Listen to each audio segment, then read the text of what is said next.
네, 뉴스 너머의 숨은 뉴스까지 파보는 이 다시 만난 뉴스입니다. 오늘도 김인혜 계장과 함께 하겠습니다. 어서 오세요. 네, 안녕하세요. 네, 반갑습니다. 오늘 이 대통령 기자회견 있었는데 봤습니까? 네, 봤죠. 어땠어요? 제가 저 자리에 있었으면 어땠을까 이런 생각을 좀 봤습니다. 그러면 네. 만약에 추첨을 통해서 김인혜 기자가 질문을 하게 됐다. 그럼 어떤 질문을 하고 싶어요? 저는 이제 광장에 있었으니까 네. 아무래도 이제 광장에서 나왔던 그 엄청 많은 사회대 개혁 이야기들이 있었는데 네네네. 그게 좀 잊혀지는 것 같아서 조금 아쉬운 면이 있어서 네. 저는 거기서 나왔던 이야기들을 한번 물어보고 싶습니다. 네, 사회대 개혁 어디까지 혹시 하실 생각이신지.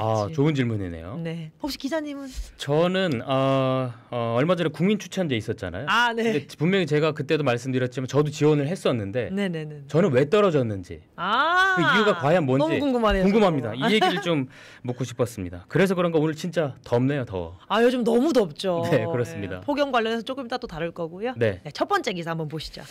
첫 번째 김경수 전 경남도지사가 이 장관급이죠. 네.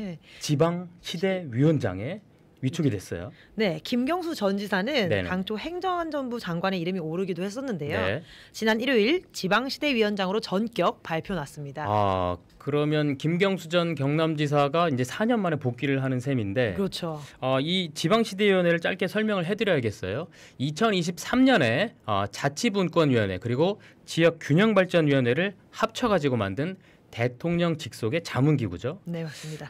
이게 청사가 지금 세종시에 있고 위원장 당연히 이제 대통령이 지명하고 이제 위원들이 누군가 보면 교육부 장관, 산업부 장관, 행안부 장관, 문체부 장관, 빵빵하네요. 장관. 예. 네, 맞습니다. 많습니다. 예. 각 부처 장관들이 이 위원장 아래 위원이니까 김 전 지사를 도와서 일을 하게 될 텐데 네네네. 한마디로 엄청 높은 자리잖아요. 그렇습니다. 그래서 제가 또 궁금한 거예요. 네. 이런 자리 또 올라가면 무슨 생각을 할까? 그래서 SNS를 한번 살펴봤더니 SNS 김경수 네. 지사의 SNS. 예, 소감과 포부를 좀 밝혀놨죠. 네네네. 어떻게 돼 있죠? 네, 지방이 살아야 수도권의 경쟁력도 함께 높아질 수 있습니다. 네. 노무현 대통령이 시작했던 균형 발전의 꿈을 이재명 대통령의 공약인 행정수도 이전과 초강력 협력을 통한 5극 3특 국토공간 대전환으로 반드시 성공시키겠습니다라고 5극 써놨는데요. 3특 성공시키겠다. 네. 네. 기자님 이런 건 혹시 직접 쓰는 걸까요? 저는 보면서 이게 궁금하더라고요. 예전에 큰 이 예. 선거 캠프 같은 경우는 네네네. SNS 팀이 전담 팀이 있어서 전담. 이런 걸 직접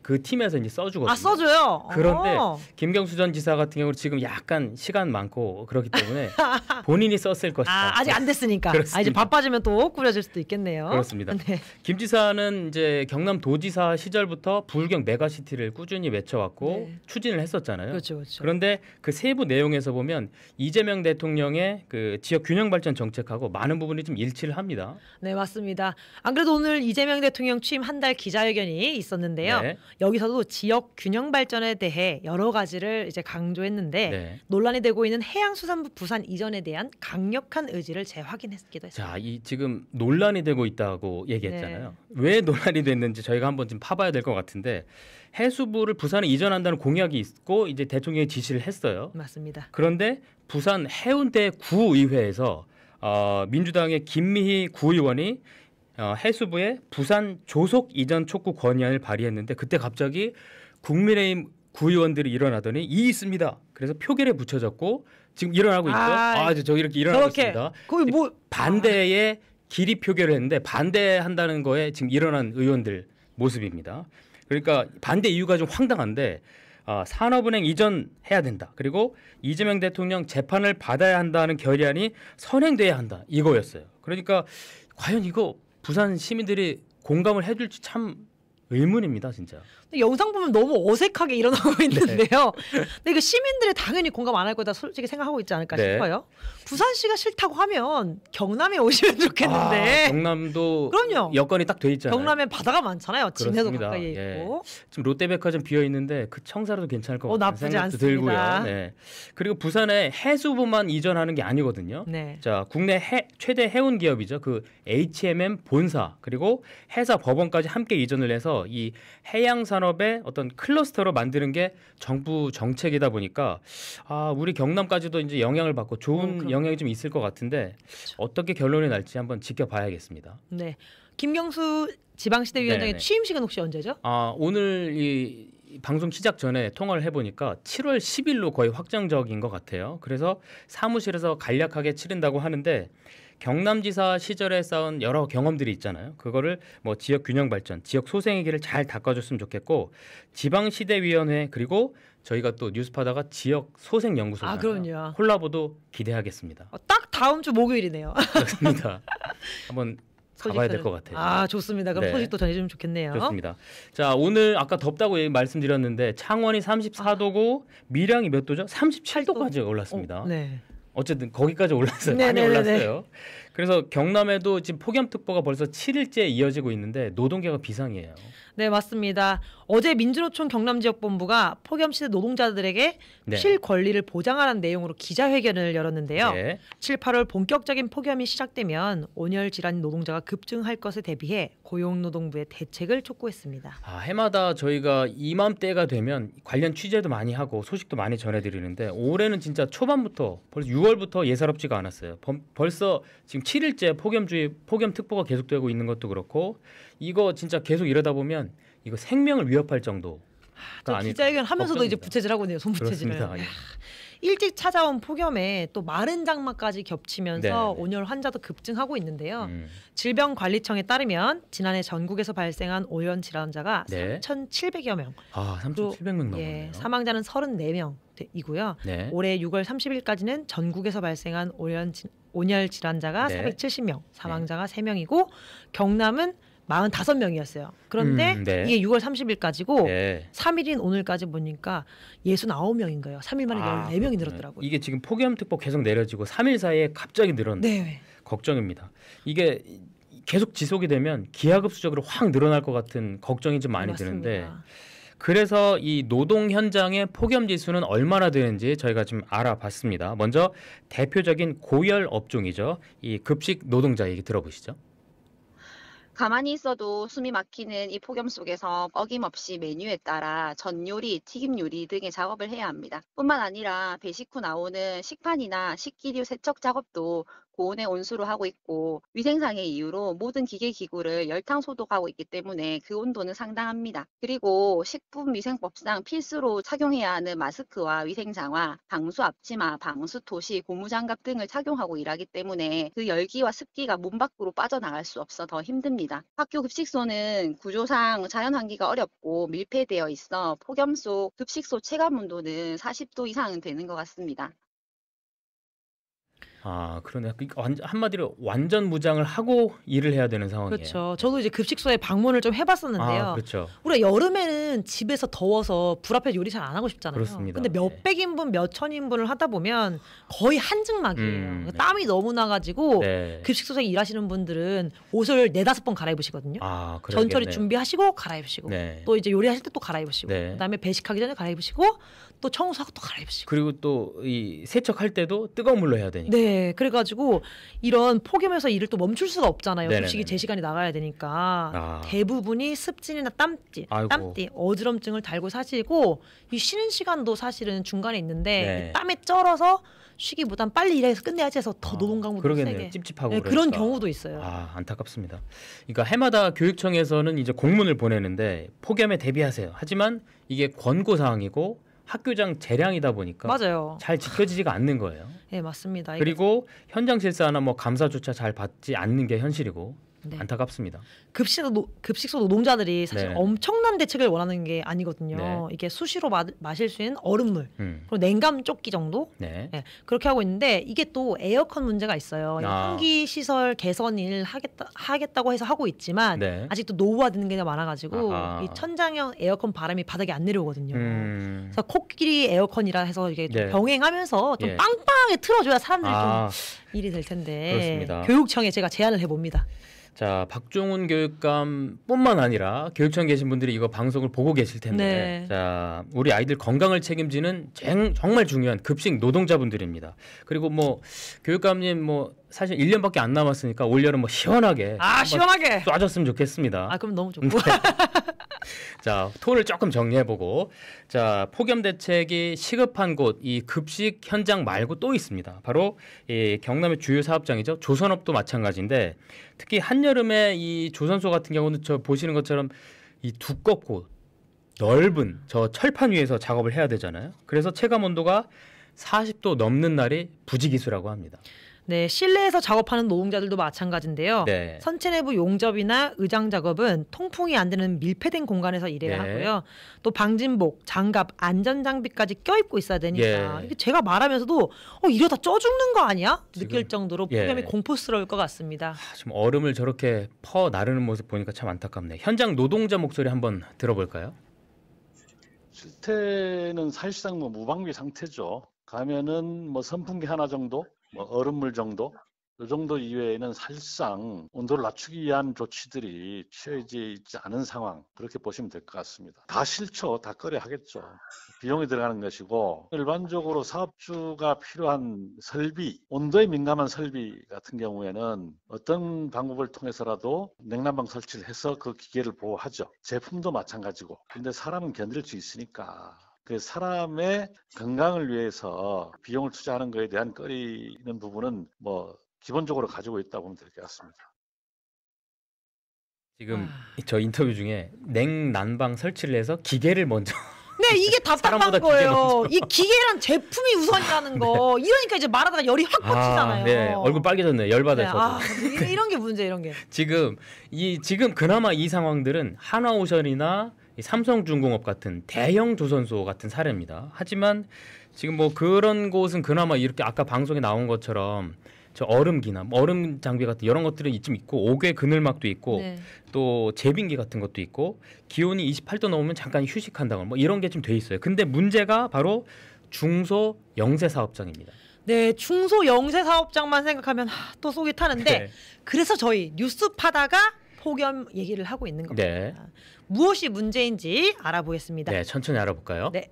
지난해 제정한 산업안전보건 기준에 관한 규칙에 네. 체감온도 33도 이상인 현장에서 작업하는 경우 네. 2시간 노동 이내에 휴식 시간을 20분 이상 줘야 한다는 조항이 있습니다. 네. 강제 조항도 아니고 권고 사항인데 제동이 걸렸다고요. 제동이 걸렸습니다. 그러니까 규제개혁위원회가 올해 이제 4월하고 5월 이 두 번이나 이 조항이 영세 사업장에게 이제 부담을 준다라고 하면서 철회를 권고한 거예요.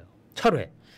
그러니까 이 원래대로라면 이제 지난달 1일 6월 1일부터 시행이 돼야 되는데 근데 규제개혁위원회가 이렇게 제동을 걸다 보니까 함께 입법 예고가 됐었던 냉방장치 설치나 작업시간 조정 이것도 모두 보류가 된 상태입니다. 이게 4월이면 네. 대선 전이네요. 그렇죠. 이주호 장관이 대통령 권한대행을 할 시기인데 또 권한대행 얘기 나오네요. 이게 규제개혁위원회라는 게 네. 좀 사람들이 국민의 안전과 생명을 위해서 좀 필요하게 네. 써먹었는데 이게 지금 긴 말이 필요 없습니다. 없습니다. 예. 우리가 좀 김영훈 고용노동부 장관 후보님 노동자 폭염 대책 꼭 세워주십시오. 자, 노동계에서 이 중소 영세 사업장의 폭염 대책을 요구하고 나섰는데 어떤 내용인지 한번 들어보시죠. 공장 내의 온도를 전반적으로 낮추려고 해도 공장 내에 있는 설비라든가 이 작업 환경이 워낙에 무덥기 때문에 온도를 낮추는 게 만만치는 않아요. 그렇지만은 충분하게 휴식을 보장하는 것, 이것은 당장 할 수 있는 것이다. 그래서 지금 당장이라도 휴식 시간을 충분하게 유급으로 보장해서 쉬면서 일을 하게 하고 그래서 온열 질환으로부터 예방할 수 있게 하는 것, 이것이 현재로서 가장 시급하고 중요한 문제라고 생각을 합니다. 자, 노동계 요구안 간단히 정리를 해보면 이제 체감 온도를 같이 측정하자 노조하고 그리고 냉온수기나 뭐 얼음물 이런 것 좀 제공해달라. 그리고 체감 온도 30도 이하로 조절해주고 그거 이상이면 이동식 에어컨 같은 거 좀 해달라. 그리고 휴식 시간 조금 달라. 그리고 연장 근무는 안 된다. 요 정도로 이제 요약할 수 있겠어요. 이렇게만 봤을 때는 사실은 그렇게 막 어마어마한 걸 요구하는 게 아니잖아요. 네, 상식적인 거 요구하고 있는 것 같은데 그런데 이거를 규제개혁위원회에서 이게 또 고를 했네요. 네, 답답한 상황입니다. 네. 사업주가 비용이 들어가는 거라 당장 실행하기 어렵다면 네. 지금은 폭염 휴식권이라도 시행해야 될 텐데요. 조금이라도. 네, 권고에 그치지 않고 이거를 지키지 않으면 이럴 때 강력한 규제가 필요하다 생각합니다. 네, 올여름 폭염 이제 시작입니다. 그리고 폭염이 중대 재해로 이어질 수 있다는 점 좀 염두에 주시고 기업하고 지자체가 함께 머리를 맞댔으면 좋겠습니다. 네. 세 번째 소식 한번 가볼까요? 그러면 네. 세 번째 소식이 어제 뉴스데스크에서 좀 더 파보자 해서 준비를 했는데 우리 이 기자가 예, 취재했더라고요. 그렇습니다. 자, 제가 그 민간 배달 앱을 꾸준히 취재를 하고 있는데 뭐 과도한 중개 수수료 그리고 이것저것 떼는 게 너무 많아서 지금 소상공인들이 남는 게 없다. 밑지는 장사하고 있다. 이런 얘기는 어제 오늘 얘기가 아닌데 김해시 진영읍의 이 소상공인 그리고 배달 노동자들이 이 문제를 타결하기 위해서 뭉쳤다. 이 내용입니다. 아, 네. 다들 배달앱 쓰고 네네네네. 계실 텐데요. 우리 국민들이 가장 많이 쓰는 게 배달의 민족 그리고 쿠팡 이츠잖아요. 맞습니다. 두 기업이 국내 배달 시장의 90% 이상을 지금 점유하고 있거든요. 그러니까 두 기업이 거의 다 하고 있다고 보면 되는데 배민 같은 경우는 작년 매출만 4조 3,200억 원이 넘습니다. 오, 배달비 몇천 원씩인데 이거 야, 굉장하네요, 이거. 그렇습니다. 아, 이거 이렇다 보니까 소상공인들은 영업을 위해 배민이나 쿠팡을 이용할 수밖에 없는 거잖아요. 네. 두 업체가 중개 수수료 등 부대 비용을 담합해서 올리는 경우도 있다고 하는데 네. 결국 소상공인들만 피해를 보고 있습니다. 이 소상공인뿐만 아니라 이 소비자들까지도 이제 피해를 맞죠. 보는데 왜냐? 자, 이렇게 배달료까지 해서 떼는 게 너무 많아서 소상공인들이 남는 게 없잖아요. 그러면 어떻게 하겠어요? 오르죠. 음식 가격을 올리는 겁니다. 아니 그래서 같은 집에서 계속 오르더라고요. 그러니까요. 그래서 소비자들은 더 비싸게 주고 먹어야 되는 거죠. 아, 그렇구나. 제가 어제 뉴스를 보니까 김해 진영은 조금 특이하던데요. 네, 이게 민간 배달앱으로 이제 장사를 하는 소상공인들 지금 만나봤거든요. 이야기를 한번 들어봤는데 간단히 말씀을 드리면 이 공공 배달앱이 저렇게 제가 취재를 하는 동안에 주문이 직접 온 겁니다. 네. 그 주문 내용을 잠깐 보면 3만 원짜리 저 오마카세 저 새우튀김 세트인데 중개 수수료, 결제 정산 수수료, 배달료, 부가세 다 빠지면 실제로 입금되는 건 딱 2만 원 정도밖에 입금이 안 되는 거예요. 거의 강도인데요 지금. 와. 그러다 보니까 여기에다가 또 이제 이 배민에 노출이 되려면 그 업체가 이름이 나와야 되잖아요. 그러려면 광고비를 내거든요, 배민에. 맞아. 깃발 그거 들어본 것 같아요. 저 초밥집 사장님 같은 경우는 16만 원을 매달 내고 있었습니다. 아이고. 그래서 지금 소상공인들과 이 배달 노동자들이 이 광고라도 중단을 해보자. 이렇게 지금 뭉친 겁니다. 아, 그렇구나. 네네네. 이게 3만 원짜리 초밥에 만 원을 떼가는 거면 네네네. 이게 누구 좋으라고 장사하는 거냐 이런 생각이 들 수밖에 없을 것 같아요. 그렇습니다. 완전 미치는 장사라는 말밖에 안 나오겠어요. 네, 그 점점 이제 소상공인들은 민간 배달앱 이제 광고를 중단하는 것뿐만 아니라 이제 배달앱을 쓰지 말아달라 이런 운동까지 지금 하고 있는 건데 여기에 배달 노동자들이 동참한 거는 전국에서 김해 진영이 이제 처음이거든요. 왜 동참하게 됐는지 배달 노동자 얘기 들어보겠습니다. 배달 산업 전체가 위기에 직면한 상태라서 지금 배민 쿠팡이 좀 끌려가서는 안 된다. 자구책이 좀 필요하다 해서 이제 단체 행동을 같이 적극적으로 협조를 하게 됐죠. 첫 번째로는 수수료 문제고요. 두 번째로는 배민 라이더, 쿠팡 라이더라고 해가지고 직접 배달을 하는 배달 시장까지 진출을 한 상황이거든요. 아르바이트 형식으로 누구나 다 배송 업무에 참여가 가능한 시스템이에요. 그러다 보니 기존에 생계형으로 일을 하고 있던 노동자들이 일거리가 줄어들게 됐고 노동자가 이제 포화 상태인 거죠. 배민원 쿠팡 자체 광고를 없애면 로컬로 물류가 전환이 될 것이고 그렇게 되면 적정한 운임에 대한 배송료를 보장을 받을 수 있고 노동시장은 공공앱을 이용하면 수수료가 저렴한 만큼 점주님들이 음식 판매 가격을 배민원이나 쿠팡보다 낮게 측정을 할 수가 있거든요. 아이고 이거 공용 기업들이 이렇게 배달 시장들을 다 잠식해 가니까 우리 노동자들이 일자리를 잃게 생겼네요. 그렇죠. 네네네. 그래서 내 일자리는 내가 지킨다. 네, 그런 마음으로 민간 배달앱 대신 공공 배달앱 사용하자 홍보에 나서신 그렇습니다. 거구나. 지금 민간 배달앱하고 그러면 공공 배달앱, 김해 같은 경우는 먹갭인데 네. 이용하면 어떻게 소상공인한테 돌아가는지를 한번 비교를 해봤습니다. 자, 2만 원짜리 주문을 했을 경우 배달앱 이제 보세요. 중개 수수료가 1,560원 이 정도인데 먹개비 같은 경우는 300원밖에 안 되고요. 확실히 싸네요. 이것저것 다 해도 자 김해 먹개비 같은 경우는 19,000원에서 물론 배달료가 조금 있지만 그걸 빼도 많이 빼도 소상공인 수익은 배민이나 쿠팡보다는 많습니다. 5,000원 차이 나는데 엄청 차이가 크네요. 그렇습니다. 그래서 뭐 이렇게 되면 뭐 소상공인도 좋고 또 배달 노동자도 좋은 거 아니겠어요? 아 그럼요. 이게 뭐 도랑치고 가지 잡고 그렇죠. 누이 좋고 매부 좋고 이거 완전 일석삼조인 것 같아요. 네. 소상공인도 좋고 소비자도 싸고 노동자는 그렇죠. 또 일자리 지키고. 맞습니다. 또 이 지역사랑 상품권으로 결제를 하게 되면 네. 소득공제 효과도 혜택도 볼 수가 있거든요. 뭐 그런 팁도 말씀드리고 하지만 공공 배달 앱을 지금 경남에 쓰고 싶지만 쓰기가 쉽지가 않습니다. 작년까지만 해도 김해, 밀양, 또 통영, 양산, 창원, 진주, 거제 7곳이 있었는데 창원 그리고 진주, 거제가 운영난 때문에 서비스가 중단이 됐습니다. 아, 이재명 정부도 공공 배달앱 쓰는 거 얘기 많이 하던데요. 네네네. 근데 저는 여기서 좀 할 말이 있어요. 뭐죠? 이게 좋아야 쓰지. 요즘 뭐 안 좋은데 취지가 좋다고 쓰라고 누가 씁니까? 그러면 불편하면 안 쓰죠. 예, 이게 네. 앱 자체가 소비자 입장에서는 이게 사용에 불편점이 있어요. 가입 업체 수가 일단 너무 작고 네. 또 애써 찾아도 사실은 허탕치는 경우도 있다고. 아 그렇습니다. 저도 작년에 취재를 했는데 네. 창원 누비고 같은 경우는 업체가 영업 중인데 그 누비고에서는 휴무로 돼 있고 메뉴도 안 나오고 뭐 이런 경우가 있더라고요. 그러니까요. 이게 쓰기 불편하면 안 쓴다. 네네네 맞습니다. 이게 네, 그래서 국회에서 추경안이 통과되면 네. 이게 조만간에 전 국민 민생지원금이 나오잖아요. 네 맞습니다. 그러면 사람들이 많이 이제 쓰시게 될 텐데 그렇죠. 배달 쓰실 때는 꼭 공공 배달 앱을 이용해 주시면 좋을 것 같고요. 좋네요. 네. 네, 우리 뉴스파더도 그 김에 이제 회식도 한번 하고 좋습니다.